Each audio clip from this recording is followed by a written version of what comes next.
ఈరోజు మీరు క్రియాశీలక సభ్యత్వం తీసుకొని మీరు ఒక కార్యకర్తగా, ఒక జన సైనికుడిగా, వీరమహిళగా ఉంటున్నారు. మీరు ఎప్పుడు అలా ఉండకూడదు. మీరు నిత్యం ఎప్పుడు కూడా మీరు ఎదుగుతూనే ఉండాలి. దానికి నేను ఏం చేయాలని ఆలోచిస్తా ఉన్నాను. కింద నుంచి రావాలి నాయకులు అనేవాడు. దానికి నేను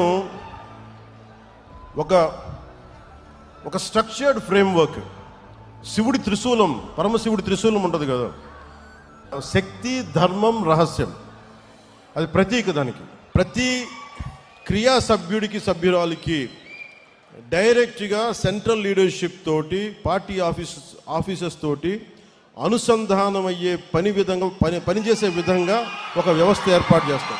సో సమర్థుడైన ప్రతి క్రియా సభ్యుడికి పార్టీ నిర్మాణంలో ఎదగడానికి ఒక బలమైన మార్గం రూపొంది